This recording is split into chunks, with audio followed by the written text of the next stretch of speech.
दोस्तों अगर आप म्यूचुअल फंड में इन्वेस्ट करते हैं तो मैं आपको 7-5-3-1 SIP रूल बताने वाला हूं। ये रूल आपको बताएंगे कि कम पैसे से कैसे ह्यूज कॉर्पस क्रिएट करा जाता है। तो ये जो रूल है रामबाण है। आप SIP करते हैं या लमसम करते हैं, ये रूल बस अप्लाई कर दीजिएगा और देखिएगा मैजिक। और बहुत सारे लोग चैनल को सब्सक्राइब करना भूल जाते हैं, तो आप लोगों से रिक्वेस्ट है कि चैनल को सब्सक्राइब जरूर कर लें। और इंस्टाग्राम पे हैं तो इंस्टाग्राम पे भी फॉलो कर लीजिएगा, यहाँ पे भी मैं डेली पोस्ट अपलोड करता हूँ। अब हम वीडियो शुरू करते हैं। तो पहले हम बात करते हैं रूल नंबर 7। तो 7 रूल क्या बोलता है? Power of patience, investment horizon. तो जैसे मान लीजिए आप किसी भी म्यूचुअल फंड में निवेश कर रहे हैं तो 1 साल 2 साल के लिए निवेश मत करिए, या 6 मंथ के लिए भी बहुत सारे लोग निवेश करते हैं कि सर मुझे 6 मंथ के लिए इन्वेस्ट करना है। तो इन्वेस्टमेंट 2 महीना 3 महीना 4 महीने के लिए नहीं करा जाता है। तो रूल नंबर 7 ये बोलता है कि अगर आप SIP कर रहे हैं तो एटलीस्ट 7 ईयर्स तो इन्वेस्ट करिए, अगर आपको पावर ऑफ कंपाउंडिंग का बेनिफिट उठाना है। आइंस्टीन अंकल ने पावर ऑफ कंपाउंडिंग को 8वां अजूबा बोला था। 8वां अजूबा क्यों बोला था? उसके लिए आपको थोड़ा सा रिटर्न्स देखना पड़ेगा। जैसे मान लीजिए कि आपने डिसाइड करा कि भैया मुझे 10,000 SIP करना है, मैं 10,000 तो बचाऊंगा और इसको इन्वेस्ट करूंगा लंबे समय के लिए। तो आपने डिसाइड करा कि मुझे लंबे समय के लिए इन्वेस्ट करना है, लेकिन 2 साल आपने 10,000 की SIP करी, उसके बाद आपको लगा नहीं भैया अब हमें इन्वेस्ट नहीं करना है। आपको अब 2 साल के बाद SIP से मोह भंग होने लगा। आप 2 साल की SIP सिर्फ करा और इसमें रिटर्न्स आपको मिला 14%। तो इसमें जो टोटल फ्यूचर वैल्यू निकल के आ रही है 2,75,131 रुपीज। तो देख सकते हैं कि 10,000 की SIP सिर्फ 2 साल करा और 14% आपको रिटर्न्स मिला, तो आपका जो कॉर्पस वैल्यू निकल के आ रही है 2,75,000 समथिंग, राइट। लेकिन वहीं पे ये 10,000 की SIP आप 2 साल ना करके इसको थोड़ा सा और 3 साल करते तो आपको यहाँ पे 14% का रिटर्न्स मैं यहाँ पे कैलकुलेट कर रहा हूँ। तो 2 साल तक SIP कंटिन्यू करा था तो आपको 2,75,000 समथिंग मिल रहा था। 1 साल और SIP आपने बढ़ा दिया तो 4,44,227 रुपीज़ मिला। फिर आपने बोला नहीं भैया थोड़ा और कंटिन्यू करते हैं, तो 4 साल में देख सकते हो 6,38,577 रुपीज़। फिर बोलते हैं नहीं भैया थोड़ा सा मैं और होल्ड करता हूँ 5 साल, तो 8.5 लाख से ज़्यादा 6, 7, 8, 9, 10 ईयर्स का देख सकते हैं। यही 10,000 की SIP 14% रिटर्न्स कैलकुलेट करा तो 10 साल में इसकी वैल्यू निकल के आ रही है अराउंड 26 लैक्स। यहाँ पे देख सकते हैं 25,90,689 रुपीज। तो देख सकते हैं कि इन्होंने 10,000 रुपया की SIP करी, लेकिन ये SIP अगर 2 साल सिर्फ कंटिन्यू करके बंद कर देते तो इतने का कॉर्पस मिलता 2,75,000। लेकिन इन्होंने रूल नंबर 7 को अप्लाई करा तो देख सकते हैं कि 7 साल से ज्यादा इन्होंने होल्ड करा तो 2,75,000 नहीं, अब यहाँ पे 26 लाख करीब का कॉर्पस क्रिएट हो गया। लेकिन इन्होंने डिसाइड किया कि 10 साल नहीं अभी और मैं SIP करूंगा। तो एक बार मैं जल्दी से दिखा देता हूँ। 10 साल में 25,90,000 समथिंग मिल रहा था, 5 साल और इन्होंने इसको कंटिन्यू करा तो देख सकते हैं कि अब 25 नहीं सीधे 60 लाख 60,57,862 रुपीज का कॉर्पस क्रिएट हो गया। फिर इन्होंने बोला नहीं 15 नहीं 20 साल, तो 20 साल में देख सकते हैं यहाँ पे 1,30,11,660 रुपीज़ का यहाँ पे कॉर्पस हो गया। 5 साल और होल्ड कर दिया तो देख सकते हैं कि ये जो कॉर्पस हो रहा है 2,69,58,264 रुपीज़। इन्होंने बोला नहीं भैया रिटायरमेंट के लिए, तो ये जो कॉर्पस हो रहा है यहाँ पे देख सकते हैं कि 5,49,29,709 रुपीज़। सिर्फ ये 10,000 की SIP है, 14% का इसमें रिटर्न्स मैंने कैलकुलेट किया है और सिर्फ यहाँ पे समय दिया है। क्या दिया है? समय, टाइम। अब बहुत सारे लोग ये भी बोलेंगे कि भैया 30 साल के बाद इसकी वैल्यू क्या रहेगी, बहुत वैल्यू रहेगी रे भैया, समझ रहे हैं। इन्फ्लेशन को भी इसमें माइनस कर देंगे, फिर भी आप बुढ़ौती अच्छे से काट लेंगे। बहुत सारे लोग एसआईपी करते हैं, लेकिन देखा गया है कि इंडिया में एन एवरेज 1.5 साल से ज़्यादा एसआईपी को कंटिन्यू नहीं करते हैं। तो देख सकते हैं ना कि एसआईपी 1 साल 2 साल 3 साल तक आपको समझ में नहीं आती है, लेकिन जैसे ही आपका इन्वेस्टमेंट होराइजन 5 to 6 हो जाएगा तो देख सकते हैं ना आपका ये कॉर्पस किस तरह से एक्सपोनेंशियली बढ़ रहा है। तो पावर ऑफ कंपाउंडिंग को समझिए और जिस भी म्यूचुअल फंड में निवेश कर रहे हैं एटलीस्ट 7 ईयर्स तो होल्ड करिए। अगर आप यंग हैं तो बिल्कुल समय दे सकते हैं और रिस्क ले सकते हैं, और रिस्क ले सकते हैं तो मिड में और स्मॉल में निवेश कर भी सकते हैं। नहीं रिस्क ले सकते हैं, लार्ज में निवेश करिए ना भैया, थोड़ा इन्वेस्ट करिए और समय दीजिए। तो रूल नंबर 7 हमें यह बताता है कि इन्वेस्ट करिए लंबे समय के लिए और सो जाइए। सो जाइए का मतलब क्या है, पेशेंस। ऐसा नहीं कि डेली डेली पोर्टफोलियो देख रहे हैं, नहीं। अगला जो रूल है 5 हमें बताता है कि भैया डाइवर्सिफिकेशन बहुत जरूरी है। अगर आप कहीं भी इन्वेस्ट कर रहे हैं तो ऐसा नहीं है कि एक ही एसेट में या एक ही कैटेगरी में निवेश करें, नहीं। रूल नंबर 5 हमें यह बताता है कि भैया इन्वेस्ट कर रहे हो तो अलग अलग आपको कैटेगरी में निवेश करने के बारे में सोचना चाहिए। जैसे अभी मैं आपको स्टॉक का एग्जांपल लेके बता रहा हूं।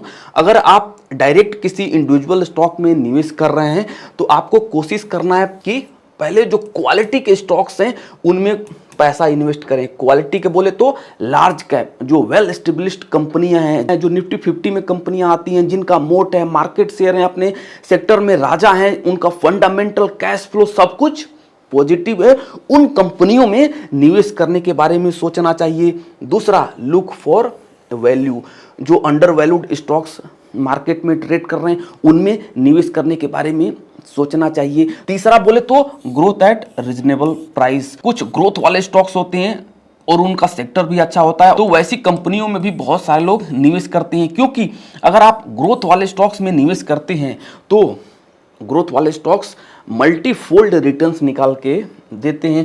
अगला जो है मिड कैप और स्मॉल कैप में भी निवेश करते हैं। फिफ्थ की बात करें तो बहुत सारे लोग ग्लोबल स्टॉक्स में भी वेटेज लेते हैं, लेकिन मेरा मानना यह है कि अगर आपका इन्वेस्टमेंट अमाउंट कम है तो ग्लोबल स्टॉक्स को थोड़ा सा आप इग्नोर भी कर सकते हैं, लेकिन अगर आपका इन्वेस्टमेंट का अमाउंट ज़्यादा है तो आपको ग्लोबली स्टॉक्स में भी थोड़ा सा वेटेज ले सकते हैं, क्योंकि जिस तरह से जियो पॉलिटिकल इशू है तो पोर्टफोलियो को हैज करने के लिए और पोर्टफोलियो को डाइवर्सिफाई करने के लिए लोग ग्लोबल स्टॉक्स में भी निवेश करते हैं।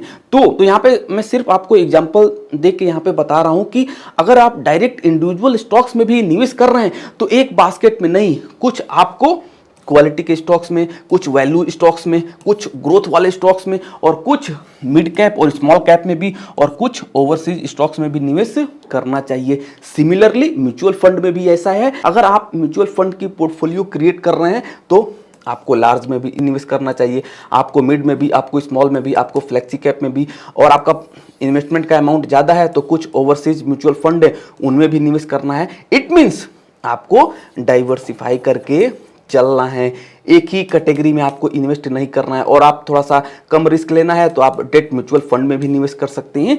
इट मीन्स आपको अपना पोर्टफोलियो डाइवर्सिफाई करके चलना है। तो रूल नंबर 5 हमें यह बताता है कि भैया एक बास्केट में पूरा पैसा मत उड़ेलिए, अलग अलग आपको डाइवर्सिफाई करके चलना है। अब हम अगला रूल देख लेते हैं। अगला रूल नंबर 3 है, ये बताता है ओवरकमिंग मेंटल फाइट्स। इसमें 3 फेज होते हैं। क्या होता है एक बार जल्दी से देख लेते हैं। पहला है, आप किसी म्यूचुअल फंड में या इंडिविजुअल स्टॉक में निवेश करते हैं तो उसमें पहला जो एक इन्वेस्टर के दिमाग में आता है डिसअपॉइंटमेंट फेज, 7 to 10% रिटर्न्स।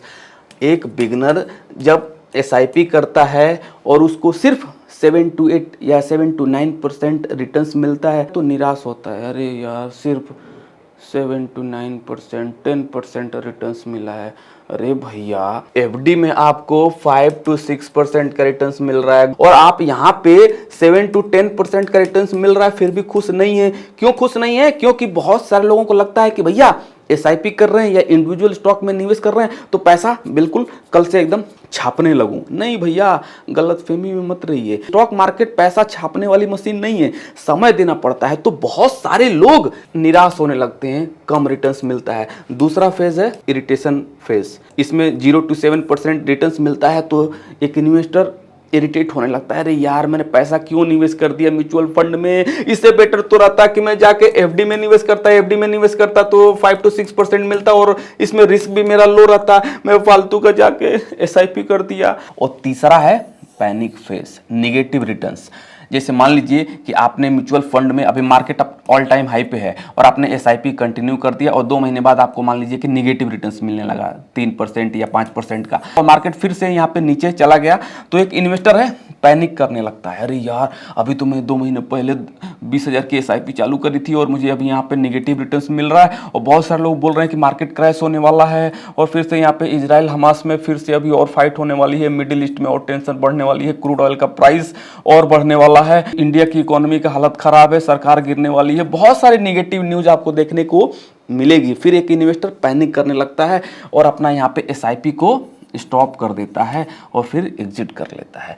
तो आप एसआईपी कर रहे हैं तो लंबे समय के लिए इन्वेस्ट करिए। रूल नंबर 7 आपको क्या बोलता है कि एटलीस्ट 7 ईयर्स तो होल्ड करिए और पैनिक मत करिए, क्योंकि अगर मार्केट गिरता है तो आपकी एनएवी यहाँ पे एवरेज आउट हो जाती है, राइट। आपने एक बार डिसाइड कर लिया कि मुझे इस म्यूचुअल फंड में निवेश करना है और वो फंड अच्छा है तो उसमें बिल्कुल आपको एसआईपी करते रहना है। इन्वेस्टमेंट करा जाता है लंबे समय के लिए, लेकिन बहुत सारे लोग पैनिक में आके गलत डिसीजन लेके मार्केट से एग्जिट कर लेते हैं। और कभी भी हाई एक्सपेक्टेशन मत रखिए कि भैया मुझे 40% चाहिए या 20% चाहिए या 50% चाहिए, क्योंकि जहां एक्सपेक्टेशन होती है वहां निराशा, ये देख रहे हो ना ये भाई साहब लोग, तो एक्सपेक्टेशन मत रखिए। तो रूल नंबर 3 यही बताता है कि जब भी मार्केट में निगेटिव या पैनिक हो हमें बिल्कुल शांत होके डिसीजन लेना है। और आप लोगों से रिक्वेस्ट है कि वीडियो को लाइक जरूर कर दीजिएगा। अगला जो रूल है 1 इंक्रीमेंटल एसआईपी ग्रोथ। आप 10,000 की एसआईपी कर रहे हैं पर मंथ, वेरी गुड।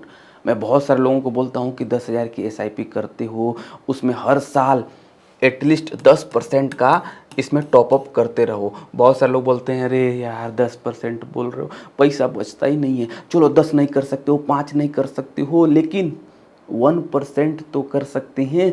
तो रूल नंबर 1 हमें यही बताता है कि जो भी आप एसआईपी कर रहे हैं उसमें 1% का टॉपअप आपको करते रहना है हर साल। एक बार मैं आपको एग्जांपल से समझाता हूं, ये देखिए। तो 10,000 की एसआईपी करा आपने, 14% का रिटर्न्स मिला और इसमें 1% का हर साल टॉपअप कर दिया। तो पहले आपको रिटर्न्स मिल रहा था 2,75,131 रुपीज, लेकिन इसमें 1% का सिर्फ टॉपअप कर दिया तो इसकी जो वैल्यू निकल के आ रही है 2,76,411 रुपीज। अभी बहुत कम है, समझ में नहीं आ रहा। ये देखिए, यही 1% का एसआईपी कंटिन्यू करा 10 साल, सिर्फ आपने 1% का टॉपअप कर दिया तो पहले आपको मिल रहा था 25,90,689 रुपीज, लेकिन सिर्फ 1% का टॉपअप करने के बाद ये जो कॉर्पस हो रहा है 26,80,467 रुपीज। देख सकते हैं कि अराउंड यहाँ पे 80,000 आपको ज्यादा का कॉर्पस बन रहा है। तो मैजिक समझिए, जो भी आप एसआईपी करते हैं उसमें टॉपअप करना मत भूलें। टॉपअप करेंगे तो आप इन्फ्लेशन को भी बीट कर देंगे और आपका कॉर्पस एक्सपोनेंशियली ग्रो होगा। कैसे ग्रो होगा थोड़ा सा और मैं आपको डिटेल में समझाता हूं। ये देखिए, 10,000 की एसआईपी करा, 14% का रिटर्न्स मिला, 1% का सिर्फ आपने टॉपअप करा 10 साल में, तो इसका जो कॉर्पस बन रहा था 26,80,467 रुपीज।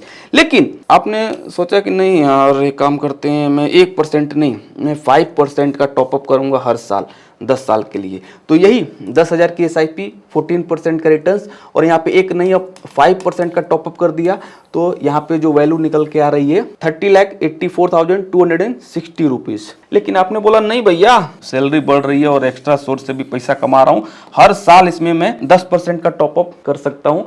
तो देख सकते हैं कि 10,000 की एसआईपी, 14% का रिटर्न्स और इसमें 10% का हर साल टॉपअप और 10 साल का सिर्फ इन्वेस्टमेंट तो इसका जो कॉर्पस हो रहा है 37,06,588 रुपीज़। तो देखा मैजिक। तो रूल नंबर 1 हमें यही बताता है कि भैया 5 नहीं कर सकते, 10 नहीं कर सकते, 20 नहीं कर सकते हैं तो एटलीस्ट 1% का टॉपअप करना मत भूलें। तो ये रूल आप लोग दिमाग में प्रिंट कर लीजिए। 7 हमें बताता है समय दीजिए, एटलीस्ट 7 ईयर से ज़्यादा इन्वेस्ट करिए। रूल नंबर 5 हमें ये बताता है कि पोर्टफोलियो को डाइवर्सिफाई करिए। रूल नंबर 3 हमें ये बताता है कि पैनिक में आके आपको एग्जिट नहीं करना है, मार्केट में वोलेटिलिटी तो रहेगी रहेगी। रूल नंबर 1 हमें ये बताता है कि टॉपअप करना मत भूलें, हर साल उसमें 1%, 5% या 10% अपने फंड के हिसाब से अपना SIP में टॉपअप करना मत भूलें। SIP में टॉपअप कर देंगे तो आप इन्फ्लेशन को दौड़ा दौड़ा के मारेंगे और ह्यूज कॉर्पस भी बना लेंगे। आशा करता हूँ ये वीडियो आपको पसंद आई होगी। वीडियो पसंद आई है तो वीडियो को लाइक करना मत भूलें और कमेंट में जरूर बताइएगा कि ये वीडियो आपको कैसी लगी। तो मिलते हैं किसी दूसरे वीडियो में। Thank you.